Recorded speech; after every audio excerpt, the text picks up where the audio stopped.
everyone. Thanks for joining us. My name is Andrew Townsend. I am an e-learning evangelist here with eLearning Brothers. Today we're going to be talking about the hero's journey, elements in e-learning games. And Rich, I'm going to go ahead and mute your mic so I'm not so echoey for a moment here. This webinar will be recorded. We'll get this webinar sent out to everyone who's in attendance. We'll also get this posted on our website later in the week. So you can come back and learn about that more later. If you have questions during the webinar, we'll be ready to answer those questions in the questions panel during the webinar, so feel free to use that questions panel as you need it. We'll get to as many of those questions as we can, and if we can't get to all of them, we will try to answer those in the recap later in the week or even in the email later today. All right, to talk to us about this hero's journey, we have Rich Vass, our Director of Custom Solutions Strategies, with us today, and we also have Dan Dellenbach, the Director of International Development with Arbinger Institute. So thank you both of you for joining us. We're excited to hear what you have to say. Just so you know, one of the things we like to do after the webinar is try to follow up as soon as possible. Sometimes it's just to get feedback. Most of the time we would like to touch base, find out if anyone needs some one-on-one clarification on the webinar topics after the fact. And we're going to be giving everyone in attendance a free eLearning Brothers account. So if you don't already have one, you can look forward to that. So be checking your email for that as well. All right, without further ado, I'll go ahead and turn the time over to you, Rich and Dan, and I'll pass the screen over to you, Rich, as well. Thanks, Andrew. Thank you. Hopefully I will do this right. That looks good. Yeah, we did. Okay, good to go. Thank you. Thank you, Andrew, and thank you, everybody, for your attendance today. Dan and I are both excited to have this hour to be able to present this topic to you. We actually took the show on the road last month at ATDI. Some of you may have been there at the international conference for ATD in San Diego. We presented this on Sunday, so the first day of the conference, and actually got some great feedback. So when our marketing team approached us to say, hey, let's do a webinar on this so that folks that didn't get a chance to attend could learn a little bit about what we're talking about here. So as Andrew mentioned, I'm Rich Vass, and my role here at eLearning Brothers for many years has been to direct the custom solution strategies. So clients often come to us to help them craft learning solutions that will be used by a variety of audiences, from sales to leaders to frontline employees. I mean, you name it. I'm sure many of you on the call today are in that role of instructional designer or manager of learning and development. And so our team, our custom team here at eLearning Brothers, helps a lot of clients with these types of issues where maybe you need that extra set of hands, right? So what we've learned over many years in doing this type of work, my background is instructional design, and so often I get the opportunity to help craft maybe the right approach to a learning solution. And many of you on the call today may agree that we get the greatest energy and the most fun in our jobs when we're really able to be creative. And that's led us, so Dan and myself have crafted this presentation actually over a couple of years. Dan, when was the first time we did this? I think it was in a conference in 2016 or a couple of years ago. The first time was definitely the worst, and yeah, it was about a year and a half ago. It just keeps getting better. Yeah, we're getting better and better. And there's a reason for the boxing gloves. We'll get to that in just a minute. But over time, this concept of the hero's journey is something that many of you may already be aware of it. It really focuses on the effective storytelling elements popularized by Joseph Campbell in his 1949 work, which was called The Hero with a Thousand Faces. Campbell was heavily influenced by Carl Jung. I always say that wrong. Dan is the smartest guy in the room, so it may be Carl Jung. But Carl Jung's his view of a myth and the compelling nature of stories that draw people into really the alternate realities that really help to stimulate and energize the imagination. And all too often, when it comes to learning games, I think we feel that we can overlook those elements. So there is a model, and we're going to introduce that model to you today and talk a little bit about it. Again, some of you may already be aware of it. When we presented this in the past, many have come up to us afterwards, and good heavens, Dan, I think I remember a master's degree or a PhD level person who came to us I think she had a PhD in literature and was talking to us about these concepts and how they relate to learning games. So the fact that you're here today, I think, really speaks to your interest in maybe elevating what we're already doing with learning games. So let's talk about a few things that we already know about what the research is telling us about games. This is probably not surprising. This data is readily available in locations. We got this from our friends at the Game Agency. They're one of our partners who help us. When you'll see some of their data a little bit later in this presentation as well. But they specialize in understanding learner behaviors around games. And what we really know is that we've got about 8 seconds to grab a learner's attention. And whether that be a game or any kind of online interaction, right? We're talking about, we're engaging a learner in some sort of asynchronous experience. We got about 8 seconds to really grab it. And we all know that sometimes, they're taking training they have to go through. So it's, they've got to get from A to Z. It's a compliance training. They need to check the box. So, whether or not you've got their attention or not, doesn't matter because they're captive audience. But I think all of us who are in this field of workplace learning and performance as creative professionals, our goal would be to really grab attention and create something that learners would be interested in engaging in. You have about 5 minutes to hold that attention. So what that might mean is you're going to get their attention on an initial slide or an initial engagement, and hopefully you can grab it. You'll have it for about 5 minutes if you can hang on to it, and then hopefully continue on in that learning experience. Both are down by 50% in the last 10 years. Here we are at 2018. So I've been in the field for 25 years. Started as a trainer years ago for a credit card organization. And remember back in '93, most of our training was stand-up delivery, right? Classroom training. And so there's a different dynamic there. And we're talking today about things that are happening on the screen, things that are going on in your tablet or your laptop or your phone. So I'm going to turn it over to Dan for a few minutes to introduce the model to us a little bit and talk about what we mean by this hero's journey. Dan, take it away, brother. Yeah, great. So we're really talking about some mind tools here, folks. It's almost a lost art of storytelling that we really want to inject into our games. So there are lots of different models of the hero's journey. Joseph Campbell, we chose Joseph Campbell's because his was the most prominent and in many ways the most simple and universal to a broad audience. But Joseph Campbell, as he was studying literature and all different types of social constructs, from government to business to societal to religion to really anything that really moved people and compelled them, even literature, of course, as well. As he was looking at these different constructs, he was looking for patterns in what really carried a story forward and made it, as Richard was saying, attention-grabbing, compelling, something that helps to retain the material. And what he identified from many of these different stories and narratives was that you have an ordinary world that the protagonist starts out in. So if we're talking about games, it might be that first-person or third-person shooter game or something like that.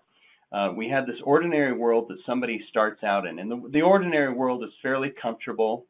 And then through a variety of steps, that person is drawn into a special world where they have specific experiences. So we're going to talk about Bilbo Baggins and Frodo and Rocky and Maverick and Goose and all these people who their world is rocked in some way. So they have to move from the ordinary world into the special world by means of a call to adventure. So there's a call where they receive some sort of reason, something upsets their own ecosystem, their own balance. The dwarves show up at Bilbo Baggins' door and they call to adventure. And the call is intimidating enough, it's big enough, it's scary enough, that initially there's a refusal of the call. So this is no small thing. They're being asked to do something big, like carry a magic ring to the other side of the world, or to go beat the bad guy, or save the whales, or something that seems big and intimidating and challenging. In the midst of that refusal, there is a mentor that emerges. And that mentor can be another person, it could be a book they found, it could be multiple people.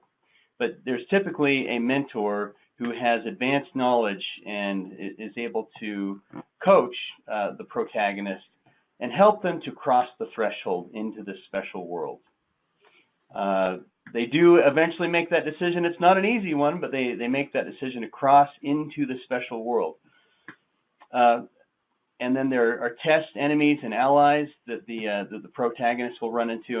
And really there are several waves of this. There are different levels of tests that a good game or a good narrative, a good story will help to carry that protagonist through.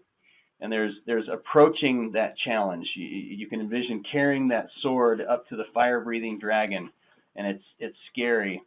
And then there's an initial ordeal, death, and rebirth. So we're actually going through to a challenge where we almost die, or we in some of the, say a Greek tale, they actually die and come back. And in that coming back process, they receive the reward, they seize the sword, they've gained that treasure, and on the road back there's still challenges to be faced, and then we end up with a resurrection where we're coming back into the ordinary world, having done this adventure, and we return with elixir, whether that be an actual treasure or elixir or a certain skills that you've gained.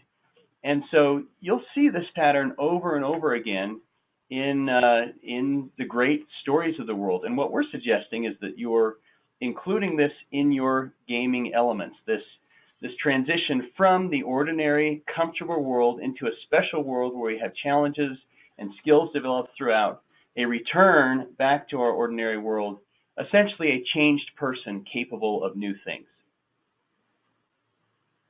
Awesome, Dan. Thank you. I think it's a good recap. To illustrate this, we have been so bold as to take Rocky IV and find a video. Dan actually hunted this down that does a good job of just showcasing in about 60 seconds the entire story of Rocky IV. So Andrew was a little cautious about this. It is going to be a little choppy, and I apologize for that, but I'm just going to run this. We got this off YouTube, but we're just sort of running it right here on my computer. You may remember the story of Drago, and certainly that's the call to adventure, right? And there's an initial refusal where, Rocky doesn't want to fight, but Apollo Creed steps up, and then there's, certainly the crossing into the special world is when, Apollo obviously dies in the ring, and it's a horrible, tragic situation. And then Rocky determines that he is going to cross into that special world, and then he'll begin. This is actually one of the tests, right? One of the enemies is his wife. She doesn't think he can do it. You can't win, was what she says here, right? And then this is on the mountaintop exercising. It's his rebirth. Now he's ready. Now he's seizing the sword. Now he's in the ring with the Russian champion, and they're fighting. And then he takes that at the end. When he actually wins, he takes that road back, and the elixir, obviously in this particular case, was a message of, getting along. It was something that was really popular during the Cold War. We all remember those days, but a really feel-good movie.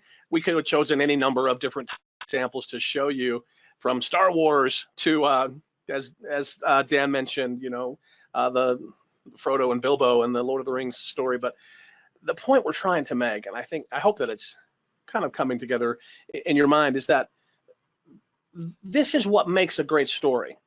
And if a learning game can include some of these elements, even the learning games that we're having to develop every day, then we're elevating the learning experience for our intended audience. I know what you're thinking. You're thinking, well, this is all well and good, but I don't have any script writers, and I don't have any, I don't have any authors who are going to sit down and script an entire story for me from beginning to end, and introduce a mentor, and introduce enemies and allies. Our challenge would be, and we're going to show you a couple of quick examples today of how we've done this on our custom team, where we have included some of these elements. You may not have time to include all of them, but our hope was to introduce the model to you that you could then take to one of your stakeholders and say, hey, this initiative, right, that's happening in your organization. And if you can take an approach like this to really help engage learners, and that's really what it's all about, right? At the end of the day, some of these elements we feel like could really make a difference in taking, if we may be so bold as to get a little kitschy here, take you from your ordinary world into your special world. we're blending realities here. We're talking about learning games, but as Dan and I have been working on this over the years, we feel like oftentimes we're in a very ordinary world where it's very rote and we just have to crank out learning solutions, and here's the next one, here's the next one. But that special world is when we're really able to create something interesting and engaging. So thanks, Dan, for doing the model there. Dan's going to take a minute now to talk a little bit about things to remember when it comes to games. So a couple of slides here on just some important good game elements that should be woven into our hero's journey narrative. Dan? Yeah, exactly. So as we transition from the narrative to the game rules, just keep in mind, at one point, the narrative was all there was. For entertainment, we had storytellers, and they had a fire or something like that, or sticks in the sand, or parchment or pieces of paper. And so the whole point of this discussion is that when we are creating games, there are often overlooked or forgotten elements that we forget from our storytelling. And so there are a lot of games out there that we're trying to steer you away from. There are a lot of games out there that don't have these elements. So there's a lot of technological whiz-bangery, but because they miss elements of the story, of the narrative, of the hero's journey, they lose a lot. They leave a lot on the table that they could have captured in this game that they've created. So for some ideas, a good journey, a good game has rules. Every good game design has rules associated with it. If there are no rules, then it's not a game, it's just idle play. It's playing in a sandbox. And sometimes there is a time for that, but a good game will have rules that help to guide the learner's choices and create a reality of forks in the road that they have to choose that help them to develop their decision-making and skills. And so it also needs to be a voluntary activity. If you remember from the special world and regular world diagram that we had for you, it's a voluntary activity. So if you can, in your games that you're creating, it's nice to kind of start the story off with "if you so choose" or something like that. You remember from Mission Impossible, if you choose to take this mission, and then the call self-destructs. So it needs to be voluntary as much as possible, even if it's just a quick little button that you say, yes, I will play this game. Obviously, a sense of engagement. Dan, can I jump in for a second on that topic? Yeah, go for it. Because you had brought something up last month when we were presenting this. It was a Latin phrase, and I can't remember it now, but it was this construct. Res. Yes, can you explain that a little bit? Because that drops the learner right into the activity. I thought that was really cool when you introduced that last time we talked about this. Thanks for calling that out. So in medias res, I think I'm saying that right. You can look it up. It's a Latin phrase that basically says, it's a term from literature that says, I am going to drop you right into the middle of the action. Instead of giving a bunch of exposition beforehand. Once upon a time, there was a boy who was in a dangerous land. The exposition, especially for today's audience, is boring and unnecessary. Start right into it. If there's once a time there was a boy, instead of doing all that, say, Jimmy was running down the street with darts flying past his face. He turned a corner and found a bigger enemy facing him down. You start right into it, and in that way, you're able to quickly capture the learner's attention. You remember Rich said earlier on, we have 8 seconds to capture their attention. So absolutely, the rules and the voluntary element of things creates a very real environment that you drop them into. We don't have to explain everything up front. Our learners are smart enough that they'll catch up on the fly as the protagonist of the game is running through it. And then, just to capture the last point here, there needs to be some sort of goal or challenge. If we're just kind of going through hallways and picking up things for fun, it's really more play than a meaningful game. So points or some sort of objective that needs to be accomplished helps to reinforce the reality of the special world and the skills that we get out of it. It needs to tell a compelling story clearly. And that's where your instructional designer, or if you don't have one, you need to think about what the important elements are of this experience that you're trying to create. What's the initial state? What's the desired end state? What are the steps that get us there? What are the conflict points that challenge us in ways that force us to develop certain skills, knowledge, and competencies, so that when we get back to the regular world, we're a better person and more capable of solving problems. Aesthetics are very important. Don't underestimate the importance of that.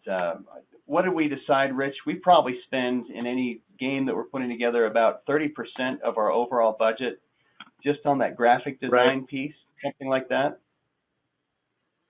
There's a lot of temptation to skip over that, but if you do, especially with today's audience who grew up watching billboards and television and things like that, you're quickly going to lose their interest. It's unfortunate, but just a reality that we deal with. Striking a balance between challenging and difficult, that's really important.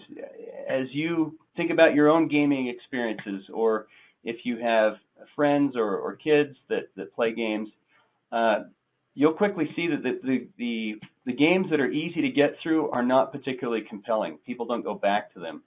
So today's games have multiple tiers of adventure, or at least enough challenges that you really have to think about it rather than just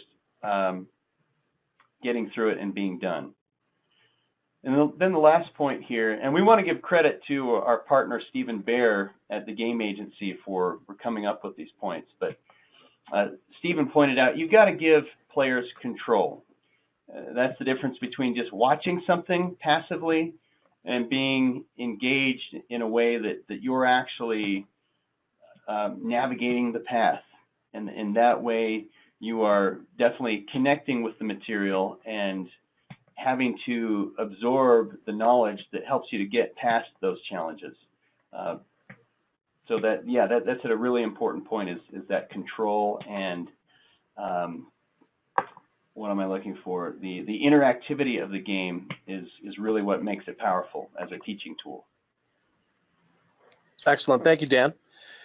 We wanted to put in these couple of slides here. I'll just back up, show them to you one more time. Hopefully you can you'll get to see these in the link that Andrew will send out after the webinar. But some of this may be no duh. We're thinking, well, these things would be important in games, but we don't often do them. So I think we thought, since we're talking about elements in games today, we would be remiss if we didn't remind ourselves what are the important elements of games. Now we should come to this next slide, which is here are the games that eLearning Brothers has in hundreds out on our website. Our product team does an amazing job of providing really awesome games that look nice. The aesthetics are great. The experience is very compelling. These are some of my favorites that I put here on this slide. The crossword puzzle game, which is built natively in Lectora or Captivator storyline, and you can obviously customize that yourself. Here's the middle one here is a Family Feud type of a game where you put up a topic and then people have to type in the answer to the question, and then survey says, right, did you get it right or not? You have a timer there. The Casino Challenge is a game where a couple of cards are presented, you flip one over and you have to answer a question. Within the context of our discussion today, many of these types of learning experiences or engagements we might call interactions, right? They're games in that there's some elements there. There's a little bit of a challenge involved. Some of the dynamics are there, but this whole presentation is about saying, how can we elevate that experience that goes beyond just a casino game where you click continue, a question pops up, you get two cards, you flip a card over, you answer the question on the card, true or false or multiple choice, you get some points and you move on to the next question. It's still fun, and I think many of us on the call today have probably used these types of interactions in our games. But how do you take it to the next level? And one of the things we had said in the little summary for this call was, for this webinar was, with just a little more effort, we might be able to make the difference. We might be able to transform from the ordinary world into the special world. I want to show you an example of an actual custom project on which we worked a couple of years ago I actually had a hand in doing some of the instructional design on this project before I got busy doing other things here at eLearning Brothers. But it's this casino, right? This casino challenge here. Let me show you a few screenshots here as we talk through this. I'm going to kind of look at the first 4 steps here, and then we'll get into a little bit deeper on the special world. But coming from that ordinary world into the special world, we had a challenge with a particular client to create a program around. It was for project managers, right? That was the intended audience. How do project managers learn about defining and formulating program change? And many of you on the call today may know what that means. I had to learn what that meant a couple of years ago. We often say we're not specialists in any given content area. We're specialists in adult learning and learning technology, but we're certainly generalists when it comes to specific topics. But this was for program or project managers. And if you think about the different projects in your organization, how do you, when something goes wrong, or there needs to be a change, or the program needs to have a shift, or what are the things the stakeholders need to think about? We had a challenge to create a training that helped project managers learn about those concepts. So we took a casino-based approach and a story and a narrative. You may recognize a few of these images from our cutout library.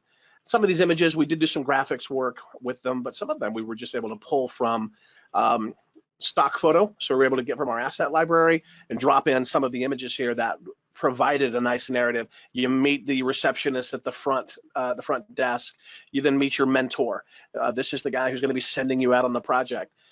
It took a little bit more time to take the content and weave a narrative around it, and then drop some of these pictures in here. And again, I don't want anybody to be too intimidated by, wow, I can't really do that. Actually, you can. That's a cutout image from our library and a stock photo image that just stands behind. Then there's audio playing. We don't have the audio playing in this case. This was a storyline course, but we learn a little bit, right? There's a story that goes on. There's a casino in France that's gone off the rails, and you as the project manager need to go help them and find out what happened. So now we're on the airplane and we're heading over to France. And this iPad, as you click on the iPad, there's the business case, and you're going to read through it, and you actually scroll through it and you read and you learn about everything you need to know so that you can take action when you land and you meet the general manager of the hotel. In this case, here's the guy. He's explaining what's going on and kind of talking to you about what's happening. And then we introduce some dynamics using some cool triggers and layers within Storyline to actually take the experience from just kind of a true, false, or multiple choice types of questions to an actual engagement where you're involved in an actual casino. You get some chips, you place your bets, and then these are the topic areas that you'll now need to explore as the learner. Analyzing internal and external pressures, identifying tools, creating stakeholder registers, and so on. So those are the skills that need to be taught during the training. So you might ask, well, how much extra time does it take to craft all of this narrative? It takes some time. I don't want to downplay that and say, oh, you can crank that out in half a day. It might take a couple of days if you have the time for it, and if the initiative is important enough for it. And again, this is all about how can we elevate the learning experience by applying some of the concepts of the hero's journey. That's really what we're talking about. So when we now get into, we cross that threshold, right? The learner has come with us into this off the rails casino in the south of France. Now we're going to be introduced to the tests and the allies, and we're going to be interviewing stakeholders, and we're following every element here all along the way. There will be an ordeal. There will be some point along the line where you find out the problem, and then that problem is one of the key learning objectives for the course. Then the reward in this case isn't beating up a Russian boxer, but the reward might be challenging the general manager to change his thinking, or there maybe need to be an adjustment to timeline or budget. Then we get the road back and we move back to where we're able to make a difference in terms of the learning experience. So we've got a couple really good questions that have come up here. You just showed how you gamified a course in Storyline. So somebody wants to know, have you ever used Unity or other game development software to develop a learning game? Great question. We have, and then in fact, that is our next example. So we're going to show you that in about 1 or 2 slides here. Excellent. Before we move forward, let's take one other question as well. How do you decide what training projects are good candidates to be developed as a game? Are there some that can't be developed as a game? Things like that. Yeah, great question. Dan, do you want to tackle that a little bit? How do we decide when a learning project is a good candidate for a game? I have some thoughts, but I'm interested in your thoughts, bro. Yeah, that is a great question. I guess it depends how worth it is to you to drive the point home, and how complex the skills are that you're teaching. If it's a really simple thing, like, hey, I just need to remember these 3 steps to do a particular activity, and it's not super high stakes, then yeah, maybe the investment that goes into making a good game and thinking about these principles is not that important. That could even be communicated in an email. But if it's a high stakes thing, like you're learning how to use a fire extinguisher, and there's different types of fires that need to be put out, and hey, if you use this wrong, you could burn yourself or make the fire worse. And this affects a large number of people, and therefore merits the investment that's required to put into a game. Then absolutely gamify that, and really help your learners to internalize the knowledge and skills necessary. And maybe it's a good mix. Thanks, Dan. It might be a good mix. We actually have some clients that we work with routinely. We've become kind of that extra set of hands that are an extension to their internal teams. So they're often coming to our instructional design team, and our creative leads are just amazing at looking at the required the requests from the line of business inside the client organization, and making recommendations regarding the different levels of engagement that might have the greatest impact. So there may be some micro lessons that don't always require some sort of gamified approach, but I think we always lean toward trying to weave in some of these elements in order to create a learning experience that will be engaging. So, I don't know if it's always a game, but if we probably lean more toward that than not, I would say, especially if we get a chance to really strut our creative muscle. So I hope that answers at least some of the question. Dan, I'm going to let you talk a little bit about, when we're in, how we get to this approach, and the design. What am I trying to say? The way in which we architect the solution requires a methodology, and I know that you wanted to share a few thoughts around what's required for scripting and storyboarding. Yeah, this is something that eLearning Brothers puts out, and there's other resources that you can get, a storyboard template as well. But it's really important that you really think through what the different elements of your game are. We showed you the model earlier where you've got the ordinary world, and then the transition steps as you move through the special world and back to the ordinary world. It's important to really figure out what the challenges are, what the on-screen experience is going to be, what the narration is going to be, what concepts are going to be employed, and then how the information splashes onto the screen, and what the controls might look like if we're giving the user control to get through the game and navigate. All of that needs to be thought through in advance. And so most creative professionals, whether it's in learning or game development or multimedia production, movie directors, as you're putting technology together, it's far more cost efficient to start out with a simple design format first, and that's why we use a storyboard. So this is just one example of how you would put that together. And again, eLearning Brothers has a free download that could help you to kind of gather your thoughts on that. Right on. And I do believe the free library that Andrew's going to be setting you up with includes this template. So there's good news. You can grab. We have seen some of our designers, and actually as we've worked with our clients, actually take the storyboard, something like this, or something of their own making, and actually script out each one of these. So, frame number 2 in the storyboard, what is the call to adventure? Number 3, refusal of the call. What does that look like? Meeting the mentor. Who will be the mentor? In a compliance training, is it the corporate counsel or the lawyer who's coming to meet the learner and say, if we don't learn these skills and we have violations, it can result in fines? And what does crossing the threshold feel like? We've done some mockumentary type of approaches, if you're a fan of The Office, right? Where you can actually do some pretty cool things in weaving a narrative and a story that gets somebody into the special world just by doing those kinds of interviews that are sort of a fun way to engage learners. So actually writing down each step of the model, it's a 12-step model. And again, to Dan's point, this was popularized by Joseph Campbell, but it does help. And if you can't hit them all, maybe you can't really think of a road back, or what does return with elixir feel like in this case, but maybe you can hit half of them, or 8 or 9 or 10 of them. You don't have to use them all.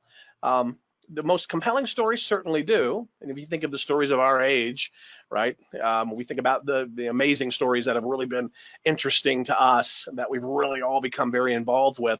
They probably do include all 12 of these elements. But actually scripting them, I think, is we want to make the point that that's important to take some time to do that. Just let me point out real quick, Rich. Oh, go ahead, Dan. Just super quick. I imagine most of the people on this webinar are somehow involved in learning or interested in learning, and we've all run into that situation where somebody's pressuring you to help develop a skill set or train somebody, and that person that doesn't really understand training, who's putting the pressure on you, wants you to go immediately from the ordinary world to returning with elixir. That's essentially what they're asking you to do, is just give them the information, train them as quick as possible, and let's get this done and over with. And what they're missing is that these steps are important and necessary to really drive the concepts home and make them internalized for the learner. And so this is something you could even show that person who's pressuring you. This is how a good story is told. This is how facts are remembered. This is what moves the world, whether it be a great business book or a great piece of literature, or the Bible or some other piece of religious text that really moves you and challenges you and helps you to think differently. This is what it takes to really have learning happen. So this could even be a discussion tool for you, this chart right here. I love that, Dan. And we've all been there. In my previous lives, over my 25 years in the industry, certainly there have been challenges or requests given to me and the team that have been exactly what Dan just described. Take the learner from this ordinary world right to returning with elixir, so that they're all excited. But it takes time, and it's going to take some effort and some creative energy and some review cycles. And the story is really where the power of the learning can be. So it's a great point, Dan. Thank you for that. Let me show you an example here of, this was built in Unity. One of the questions that just came up a minute ago was, have we built in other tools?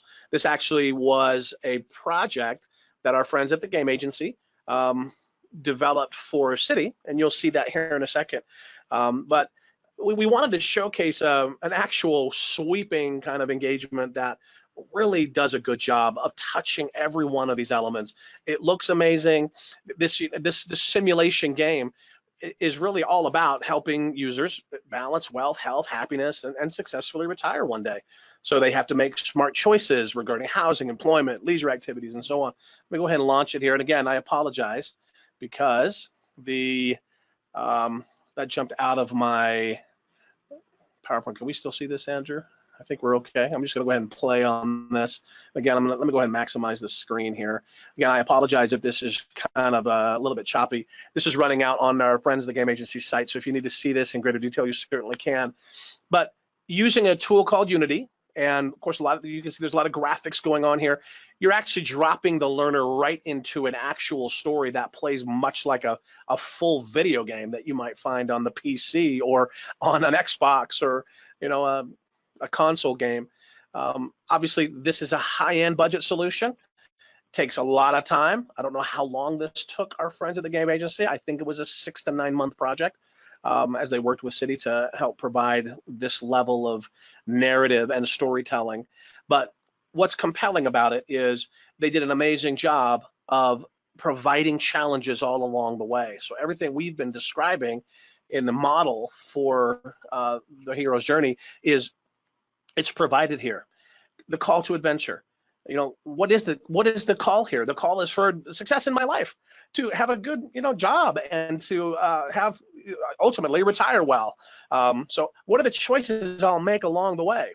What are the tests and the allies and the enemies I'll meet? There's a number of them that you'll meet throughout this entire experience. Again, I apologize for the choppiness, but hopefully you get some sense of what that looks like and how that engagement works. If you've got the time and the budget, obviously this type of solution can be amazing. And if coming up with the creative ideas around how to make this tell the right story and provide the right learning objectives, that can also take some time. So this is something that we love to do. So whenever we get a chance to dig into a project like this really gets us energized. Again, the eLearning Brothers team didn't work on this particular solution, but we've done a lot of work with the game agency on a lot of different solutions, and this one was one that they shared with us, which we thought was amazing. I love this scene where a young man has to approach, I think this is his mom, and he has to talk about the rent. So anyway, I'll stop there and drop out of that. Again, we can provide a link to this if you'd like to take a little bit of a closer look, but we feel like that does a good job of explaining and kind of showcasing from soup to nuts and an end-to-end kind of an approach, really what that whole experience feels like. So we're right at the end here in terms of what we wanted to provide. Dan wanted to take a minute and talk a little bit about the place that these are the games we know and love. These are what we use a ton of. And I think, Dan, your idea about sort of making the parallel to the road back and the resurrection for us as training professionals is a good one. I'll let you kind of explain this slide. Yeah, this was kind of an eye-opener when we were looking at the hero's journey as a thought template for putting good games together. And in the road back, one of the big points is that you don't just have one adventure. If you remember when Frodo and his fellow hobbits went and they had to deal with the ring and throw it in the Mount Doom, when they came back to the Shire in the books, they had more challenges to deal with, and they were better able to handle them because they had learned from their experiences. So the corollary is you go to this business seminar or you do this training course online, but your learning doesn't end there, and your requirement to perform doesn't end there. So it really helps to have some sort of reinforcement activity. That's the corollary. The road back and the reinforcement activity that games provide is a really powerful parallel. So for instance, and these are more games from the game agency. There are certainly lots of games out there, but we really like their look and feel. You may have gone to a training course that taught you, I used the example before, how to use a fire extinguisher. There may be occasional follow-up activities housed in the form of a game that just give you small snippets of reminders over a protracted period of time that help you to remember those skills, because as we all know, the training attenuates, it disappears, it evaporates over time. So on that road back, some sort of simple game by means of a reinforcement tool, something that could be created from our friends at Mobile Coach or the game agency, or boy, whom else am I forgetting, Rich? There are several providers out there. Sure, Mind Marker is another great one that does some reinforcement after the fact. Yeah, that's who I was thinking of. But they'll have very simple games that aren't nearly as complex as the actual deep dive training experience entailed, but something very simple that may ask you multiple choice questions, but does it in an interesting, engaging format. You can see these different examples on the screen. The game agency has ones that look like Bejeweled or Pac-Man or some simple sort of jumping game. They may resemble something like a game show that you've seen on TV, but those games are super, super helpful in terms of making sure that the training sticks over a long period of time. Awesome. Thank you, Dan. I want to jump back here, if I could, to this slide. So what you're saying, Dan, is rather than one game being sort of the real central part of the learning experience, one of those games could fit on numbers 10 and 11 in this model. So the whole story is sort of woven throughout the learning, and then you introduce one of those games at stage 10 or stage 11 to really make to to really provide that challenge on the road back, or that resurrection. Absolutely. I mean, based on what your training need is, and we talk about blended learning here, steps 1 through 10 may just be a seminar, a face-to-face seminar. And then you decide to gamify steps 11 and 12, where you've learned all of these things, but now you're going to apply them frequently over a protracted period of time. Great point. Thanks, Dan. I like the little value add there, which adds a little bit more depth and breadth, I think, to this conversation. Obviously, we could spend hours discussing all of these topics here, but I think that's a helpful little nugget there, right there at the end. Here is our kind of takeaway, or our challenge, if we may. We feel like this return with Elixir, and again, we're sort of crossing boundaries again from the model as a learning experience to our challenge, and as learning professionals, how do you return with Elixir? Really, it's about a reputation as a true professional in the field, somebody who engages learners, challenges learners, not just an order taker. Rocky says at the end of his speech, we all can change.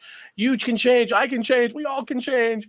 So that's maybe the challenge that we would give to everybody who's listening today, that by just adding a little bit more of some of the concepts that we've talked about here, so the concepts of the hero's journey that we'll just return to on this last slide. And again, this can be made available to you after the call, although you can Google this, Joseph Campbell's The Hero's Journey, and find all 12 steps as well.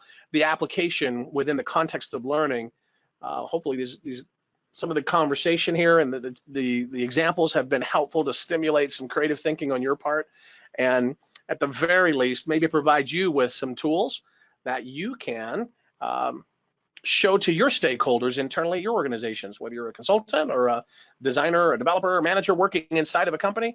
Hopefully these are some elements that can elevate the learning experience for you.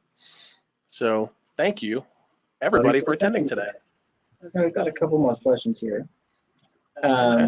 One is, aren't the more complex games, the more complex the game, the more often the learner will get discouraged if they can't figure it out along the way? Yeah, that's a great point. We do say, in the slide that Dan said, where we want to make it challenging for the learner, that there needs to be, we got to strike the balance between challenging and yet too difficult. So I would agree with that. And we've had that experience before with some of the games that we've built, where even our QA folks can't get through it, or they can't get to the right answer. So we don't want them to feel discouraged.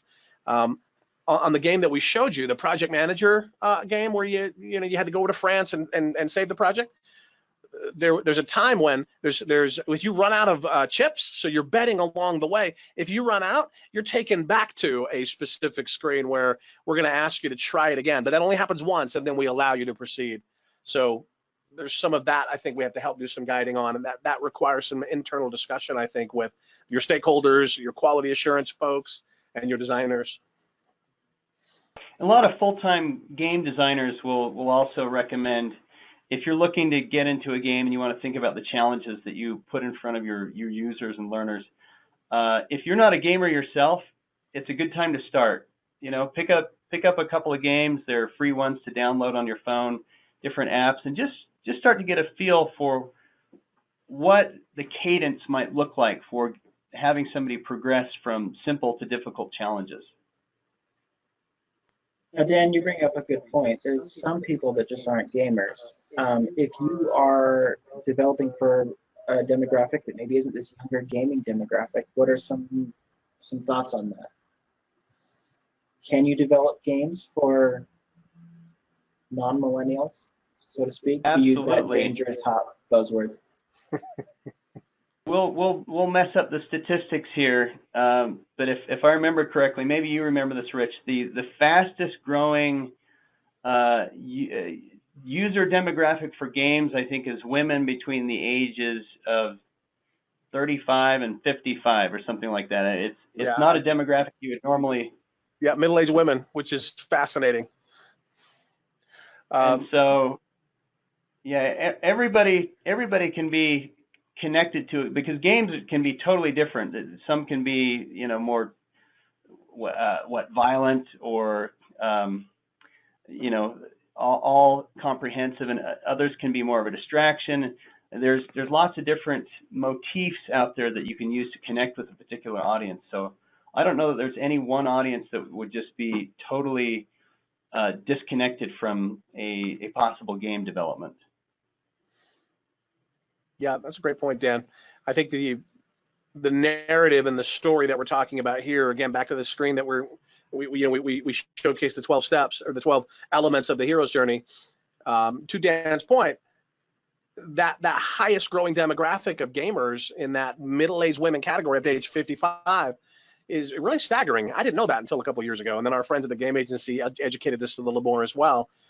There's an interest in playing games and in learning games, and so the chance to actually appeal to that audience, I think that becomes our challenge. How do we write the right story that will capture the attention of that audience that maybe is beyond the millennials or the younger people? It can.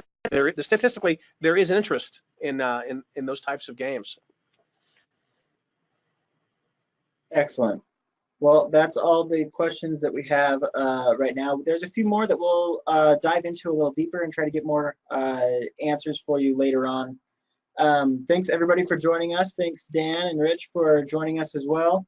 Learn more about some other stuff that the eLearning Brothers custom site has done. They've done some amazing things, not just with games, but with some really creative courses. So check those out at elearningbrothers.com. And right there, you click on custom solutions and you'll get a lot of cool information. So again, thanks everybody for joining us, and we'll see you next time. Thanks, everyone.